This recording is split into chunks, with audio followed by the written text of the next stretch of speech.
Tungay naman natin ang mga balita mula sa bahagi ng Visayas.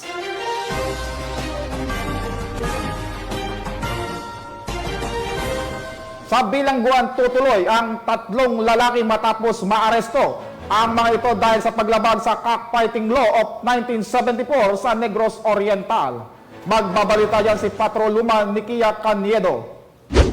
Arestado ng kapulisan ng 2nd Police Mobile Force Company ang 3 lalaki sa isinagawang anti-illegal gambling operation sa sitio Calacdog, Barangay Humay-Humay, Gihulngan City, Negros Oriental.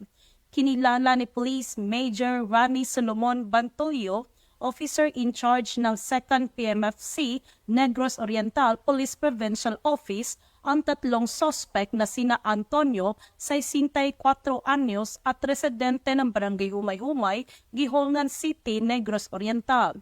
Hermenegildo, 53 anyos at residente ng Barangay Imilda, Gihulngan City, Negros Oriental, at Abner, 40 anyos at residente ng Barangay Sandayaw, Gihulngan City, Negros Oriental.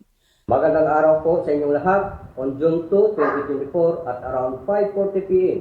ang ating kapulisan sa 2nd Provincial Mobile Force Company, Negros Oriental Provincial Police Office, and operatives together with Gihulngan City Police Station ay nagsasagawa ng anti-illegal gambling operation, locally known as Tigbakan.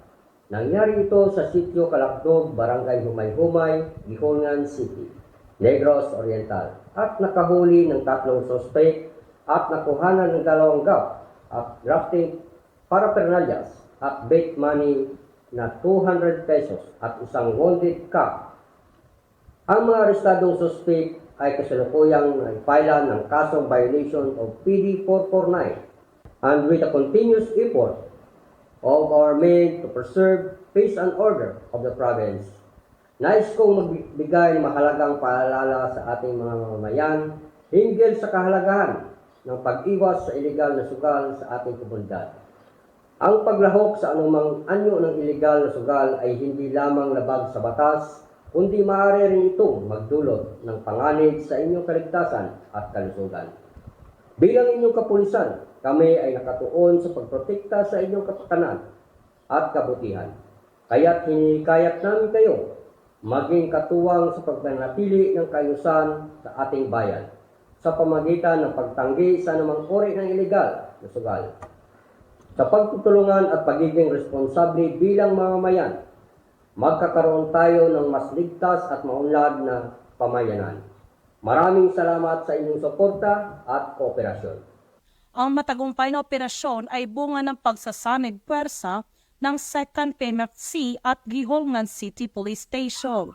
Samantala, kasalukuyang nasa kustodiya ng Gihulngan City Police Station ang mga suspect para sa dokumentasyon at tamang disposisyon na kung saan mahaharap ang mga ito sa kasong paglabag sa Cockfighting Law 1974. Nagbigay naman ng panayam si Police Lieutenant Colonel Ronnie L. Failoga, Chief of Police ng Gihulngan City Police Station. I urge the people of Gihulngan City to observe discipline and to be responsible citizens. Do not indulge in illegal gambling and other illegal activities, as the long arms of the law will soon reach you. Use your hard-earned money for the good of your family and for the education of your children and not on vices. Abante, Gihulngan! Ang ating kapulisan na hindi titigil sa paglaban sa mga pagkakasala sa batas at iba pang iligal na aktibidad para manatiling ligtas at maayos ang komunidad. Mula dito sa Central Visayas, ako yung Police News Network Correspondent, Patrolwoman Nikia Caniedo, alagad ng batas, tagataguyod ng balitang pulis. Maraming salamat, Patroluman Caniedo.